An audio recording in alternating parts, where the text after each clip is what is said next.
So I'm going to show you how you can build and grow your e-commerce store. So today I'm going to share the 3 most important insights I learned throughout my career in digital marketing.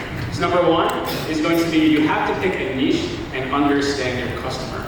After you pick a niche, you're going to develop and test products for that customer.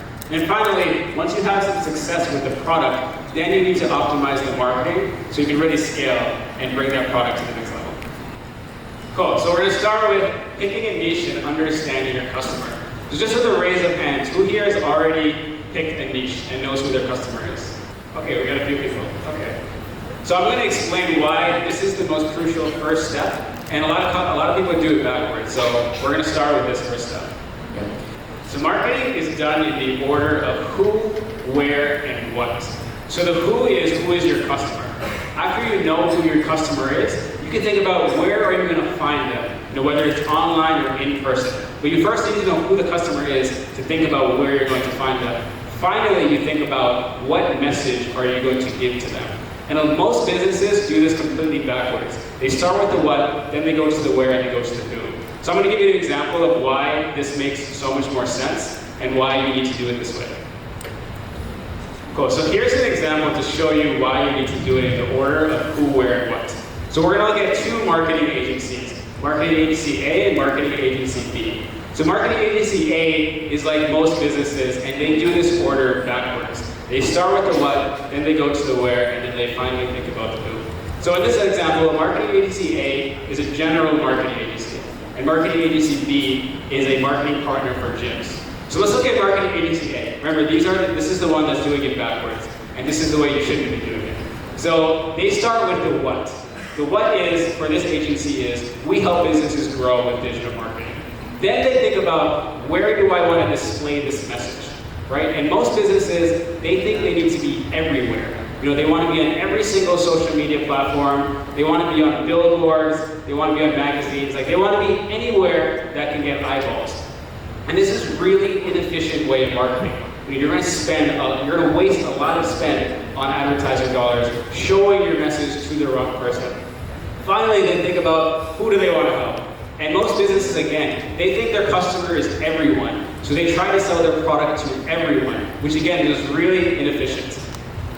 So marketing agency A is doing it the wrong way. So now let's look at marketing agency B. So they're a marketing agency and partner for gyms. So they're very clear on who they're trying to help. They're trying to help gym owners. So now in this example, now that they know they're helping gym owners, they can think about where are they going to find their ideal clients? Where are they going to find gym owners? And there's many different ways they can do that. There's Facebook groups with gym owners. There's online forums with gym owners. There's even websites called gymownersnetwork.com. They can do hyper-targeted ads for gym owners. The point is, now that they know who their customer is, they can spend their marketing efficiently just to show it in front of their ideal customer and not waste their money showing it on people who aren't going to be their customers. So they can spend very efficiently.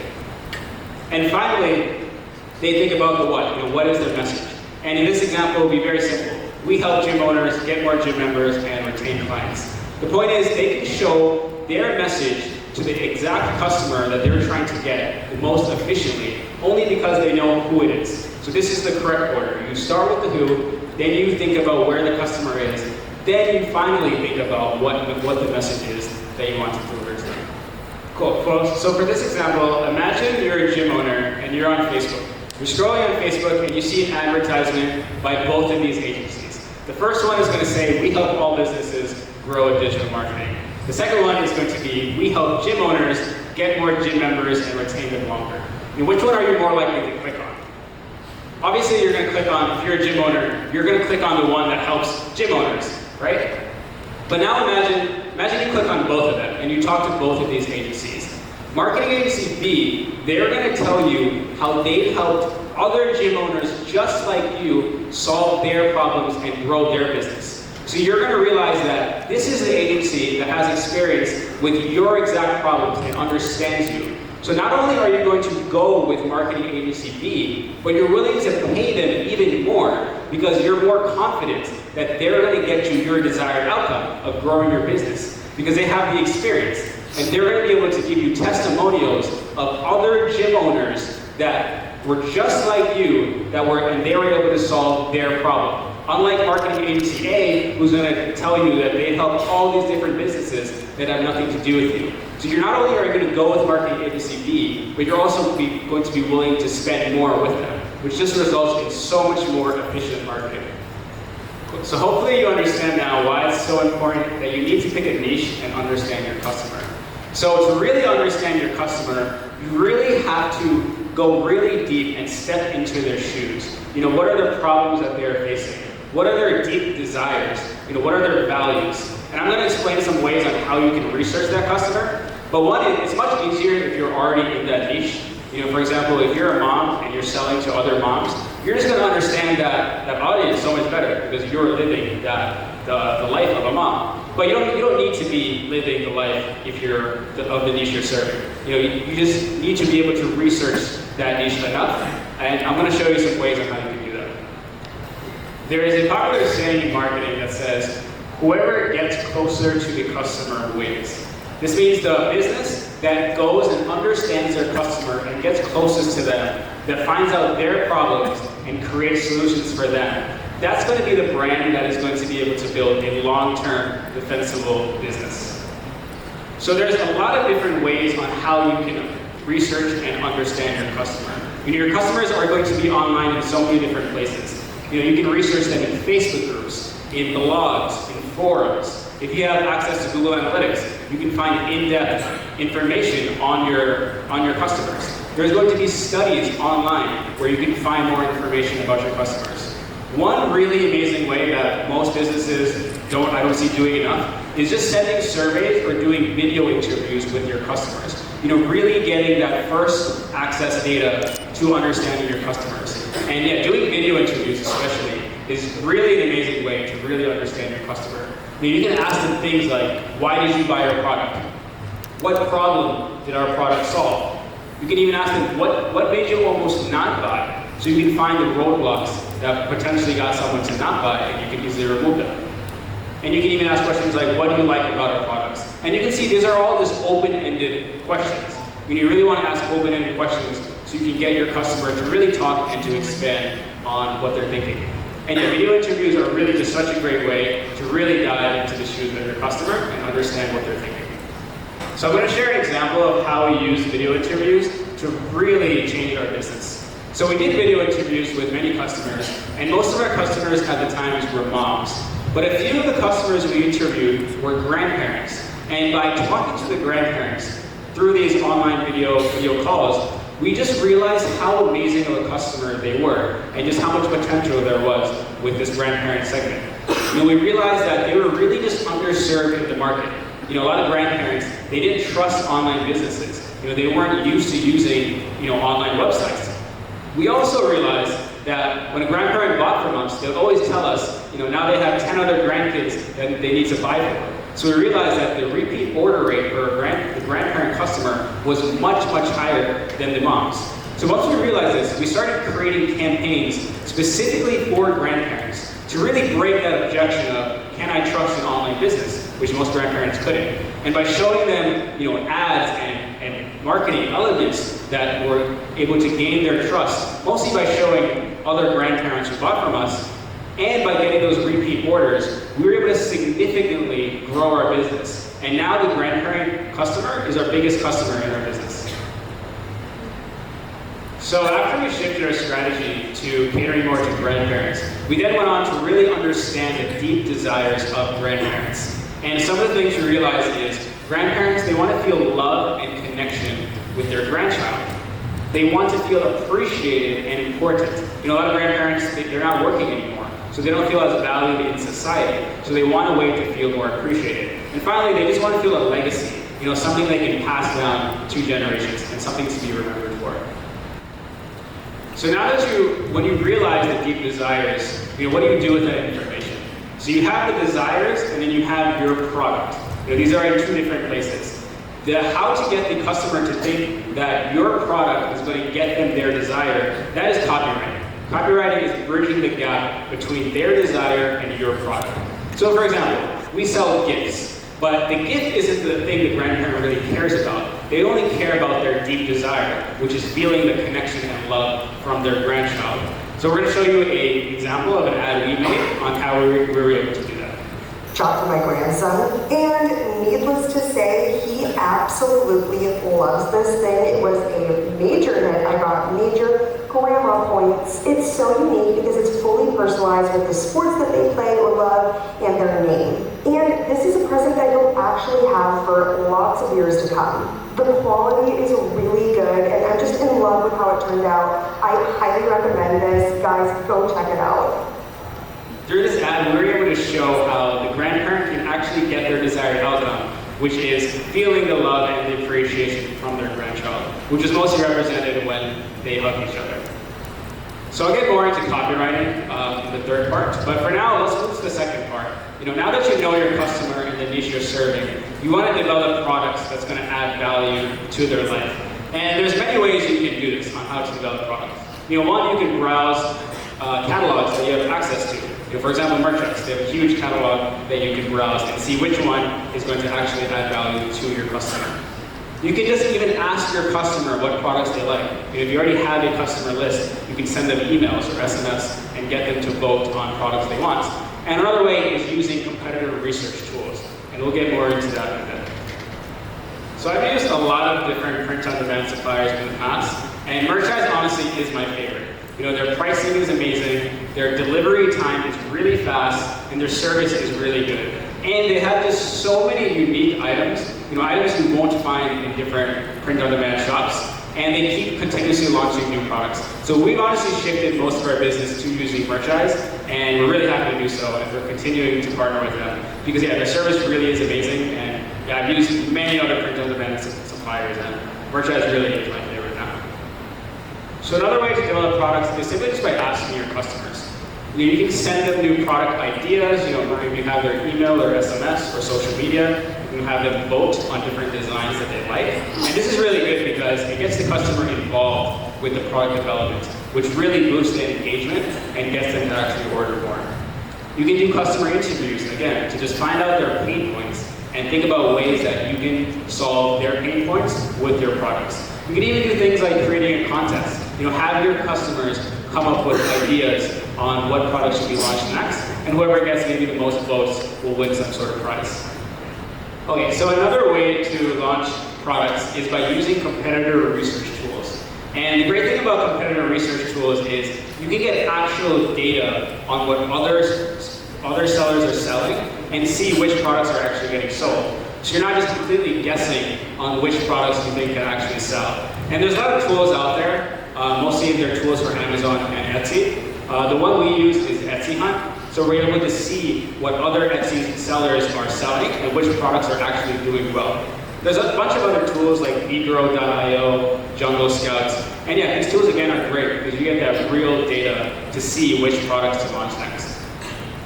Here's a bonus tip on if you're thinking about a new product to launch, and that's going to be personalized products. We mostly sell personalized products. And there's a number of reasons why personalized products are so good. One is that they're going to be so unique. The customer is not going to be able to find anything else like it. You can personalize it with the colors they want. You can have their name on it, their number, wherever you want. It's fully personalized, personalizationable. And with Merchandise, you can fully customize their products. So Merchandise is a great option if you're looking to launch customized products. Another big reason why personalized products are so good is because there's an increased perceived value by the customer.